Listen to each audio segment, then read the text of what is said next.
Study in the Song of Solomon, and before we begin, very quickly, Wednesday we had a class. Brian's departure allowed me an opportunity to teach in the adult class, first time in a little while, and we talked about Psalm 38, which is a magnificent psalm. If you haven't read it, you really should. But I discussed something at the beginning. One thing for me that I find incredibly awkward is preaching and teaching from passages like that, the Psalms, and in this case, the Song of Solomon, even to some degree Ecclesiastes, which was a little easier to do, but in part because they are emotional, because they draw on emotion, and they are fueled oftentimes by emotion.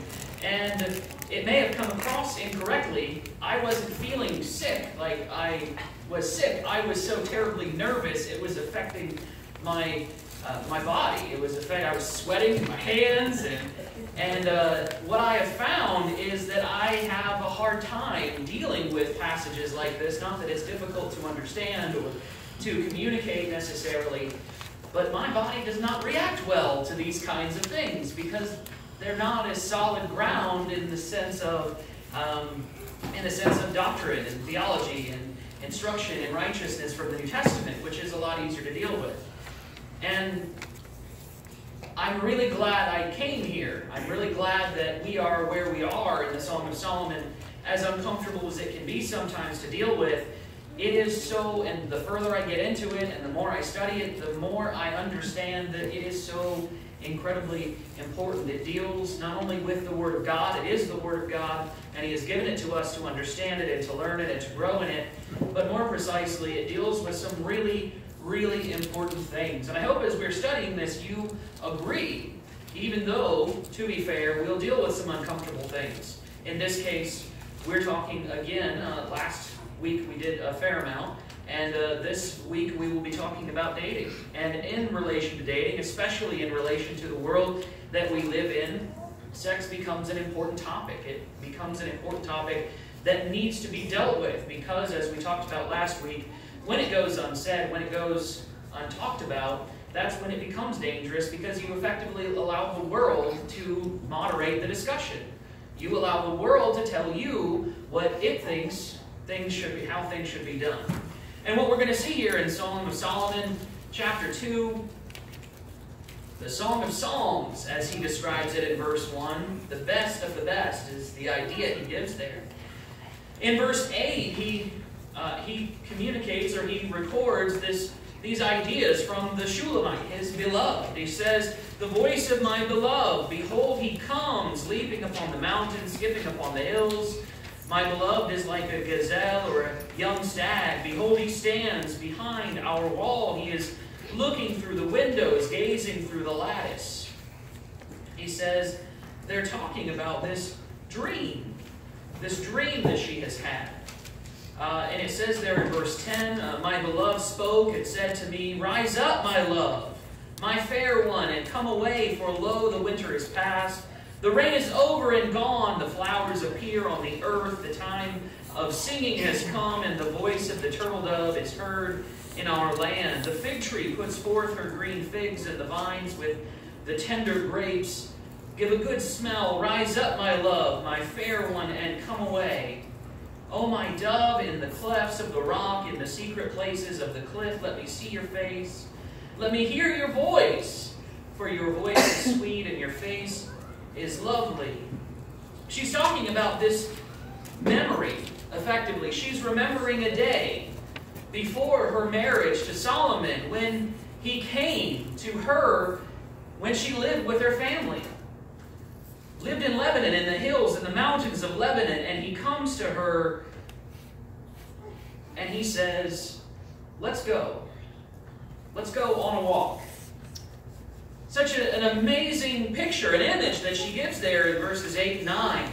And I don't know if you remember back to the day, perhaps, the days of your courtship, if you had some, if you were interested in another individual, and when they arrived or when they were approaching, perhaps your heart quickened or your palms sweated because you were anticipating just spending time with them, being with them. And she is so enamored by this. She's so excited in this memory about how their relationship would bloom and develop and blossom. And she spends this time, and look, they're talking about things. They're discussing things that are important. He wants to hear her voice. And they travel and they walk, and he addresses it as, let's go look at stuff. I mean, that's effectively what he's saying. If we really boil it down and we pull the romance out of it, he's saying, hey guys, let's look at stuff. Let's go watch things happen. But when you're with the one you care deeply about, it's so much more than that. It is so much more than just going out and looking at the flowers or the fig trees or the mountainside. It's more than any of those things, and it's more than all of those things. And it's so very important that individuals develop a relationship with one another. Dating is for finding a mate. Dating is for finding a mate. You need to get to know each other. And sometimes what you find is that the person that you're dating is not the person you should look forward to marrying. And this was odd to a lot of people. When I was in high school, and I don't know why, maybe I've been blessed with an old soul, I don't know, but everybody around me was dating for fun, for enjoyment. And to a degree, that's fine. What you do inevitably is you learn what kind of person you're interested in. You learn what kind of foibles you can deal with and what kind of problems you can't deal with or you won't deal with. You know, maybe it's their footwear. Maybe it's their choice in fashion. Maybe it's all kinds of things that could be a problem for your relationship. And you learn what's important and you learn what's not important in relation to that. The problem comes in the immense discussion in the world as to the appropriate date to become sexually active. And some people speculate that it's after the third date. Are you kidding me? And some people don't even wait for the third date to become sexually active with a person they're dating. And it's been anywhere from the first date to no date required at all, which is really, really awful. And the answer is, obviously, as you all probably are aware, after marriage. A sexual relationship does not conquer all. And in this stage, it does not help anything. In the dating stage, it simply hides things that will come back later, and usually with a vengeance. Anymore,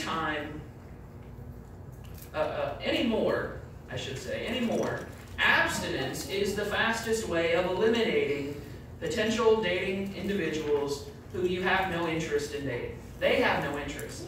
If a physically active relationship is necessary in order for you to be dating this individual, then abstinence is the surest sign of that problem. That this person is not interested in you, has no interest in what you think or what you believe or how you'd like to live your life from here on out or even what your relationship with God is. Abstinence, in most cases in this culture, will sort that out very quickly. Because a person might pretend for a while. They might say all the right things. But if their interest is only in becoming sexually promiscuous with you, they're going to give up very quickly. Spending time together is what people really need. But what do people say? They say, well, games aren't fun unless there's money involved. Gambling, right?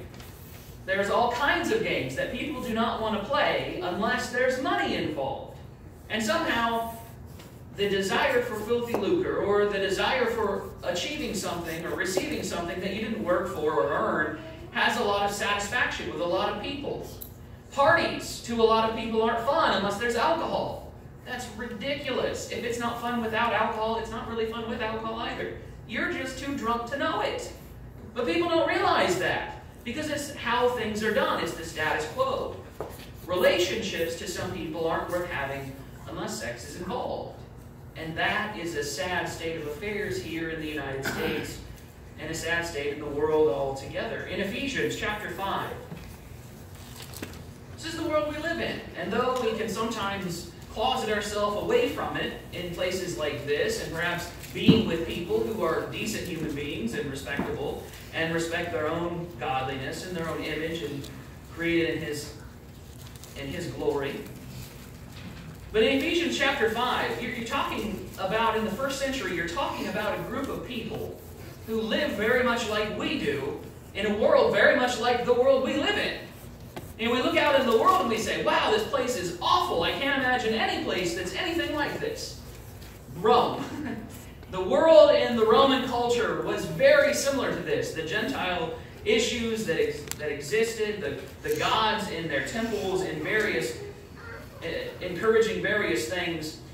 In Ephesians chapter 5, in verse 1 he says, therefore be imitators of God as dear children.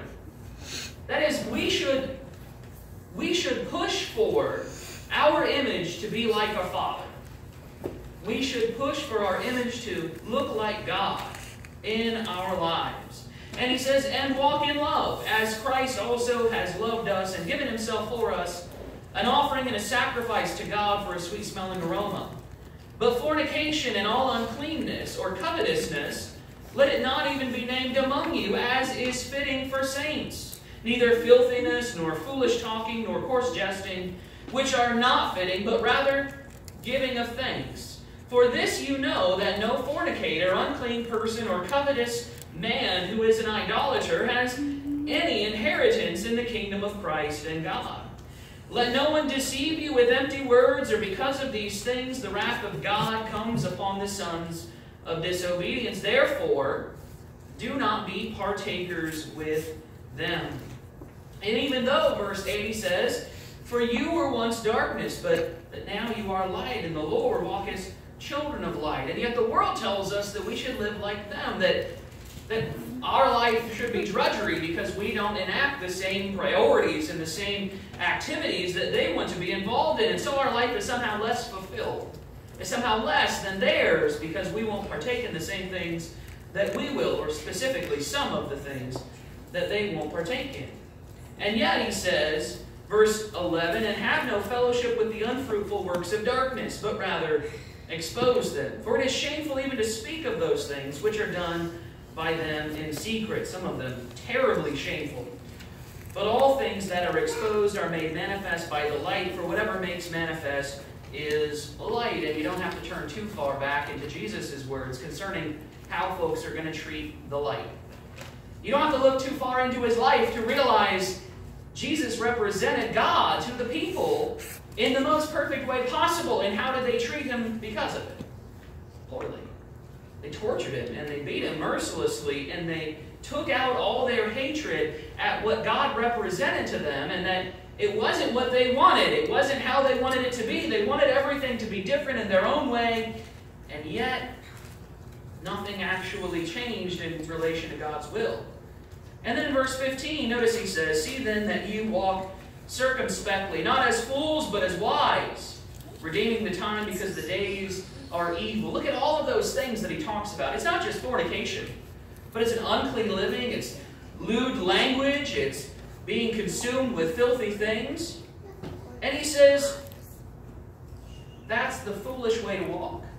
Not just because it damages your relationship with God, though that is the most foolish aspect of this decision, but because it doesn't even make sense in its own confines. He says, verse 17, therefore do not be unwise, but understand what the will of the Lord is. You want to be wise? Then seek godliness. Then seek a relationship with Him before all else. Because these people in this world, they can't get along without sexual activity. And if you can't, then you really don't belong together. If that's what's gluing your relationship together, and that's what's keeping you going, then you're going to have a lot of trouble in the future of your life. Rather, what Solomon and the Shulamite woman do, his beloved, they discuss important and unimportant topics. At first, maybe you discuss the weather or your hobbies, unless they're weird hobbies that you don't feel like sharing quite yet. I mean, there are some things that'll send a girl running. Maybe you talk about your hopes and your dreams. Later, before marriage, you should talk about important things like religion, how your spirituality is going to play out, or how you plan on it playing out into the future. This seems especially important when you are dating somebody who is not a Christian. And this is the big issue. Your relationship with God will be affected by your significant other. It will be. In fact, there are warnings interrelating to your relationship with other people. And it's going to affect your religion, your relationship with God. And there's no question about that. Your perspective about kids, your perspective about your families and their influence on you. This is oftentimes a very big topic and a difficult one to deal with for people. And your expectations, perhaps.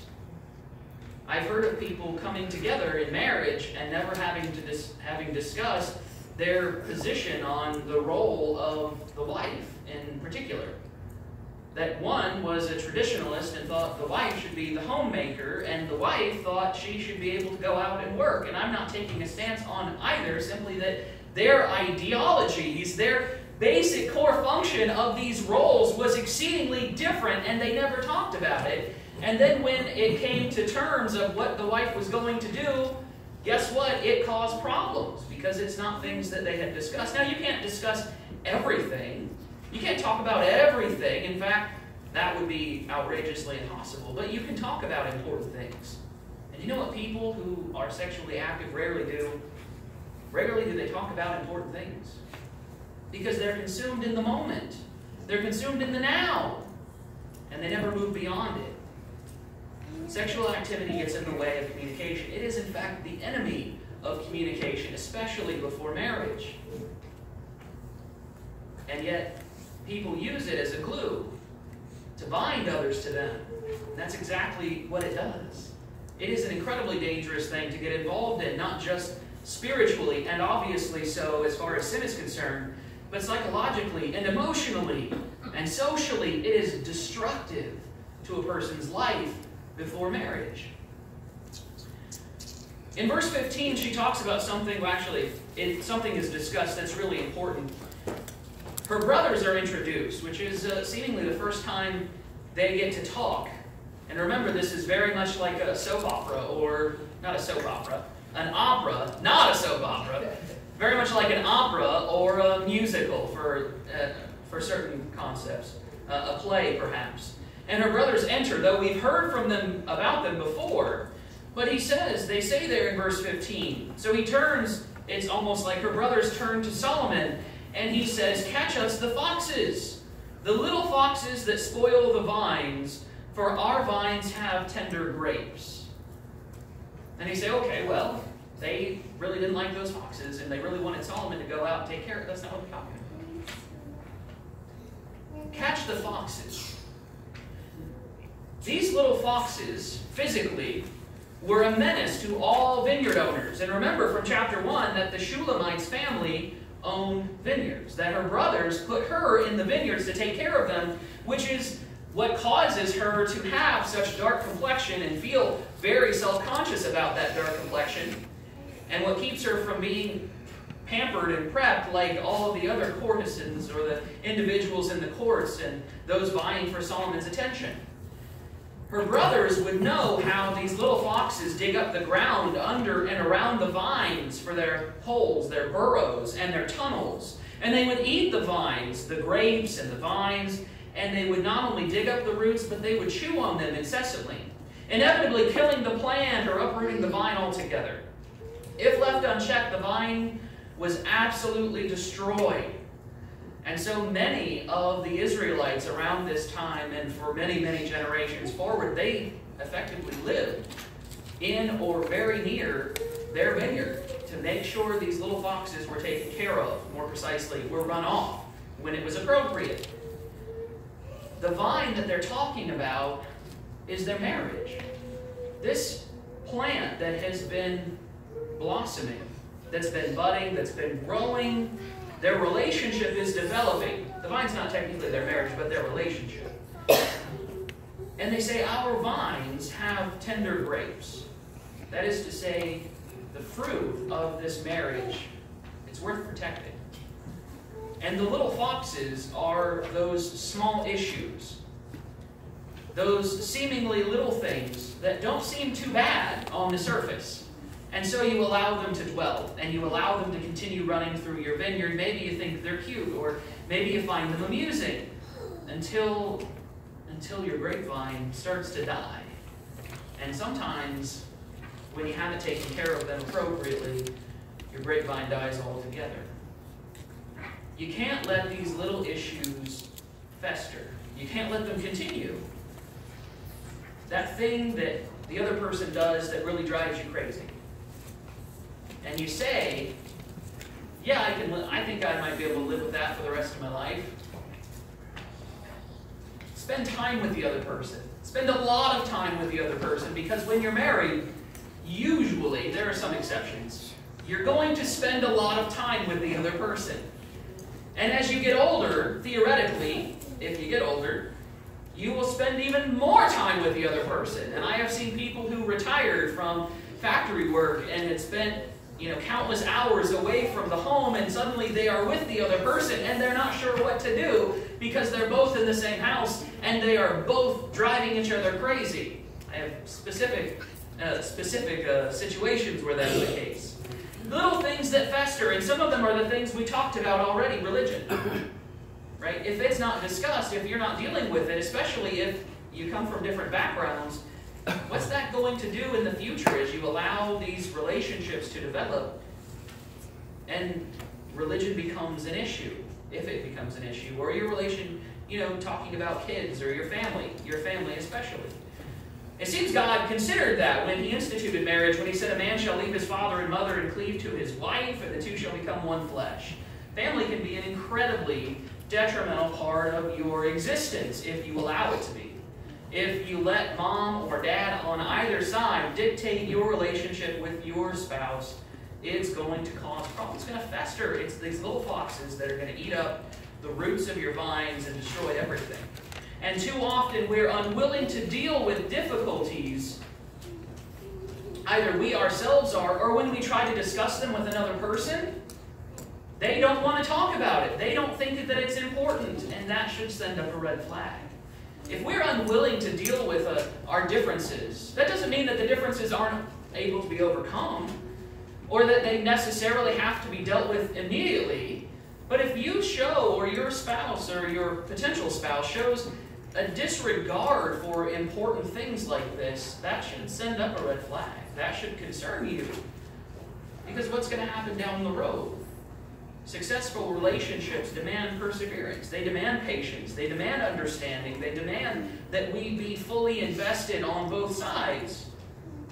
But we've got to be willing to invest in them. We've got to catch the little foxes. And we've got to throw them out of our vineyard, because our vineyard is important. And if one person decides that the vineyard is important and the other does not, then we've got real problems.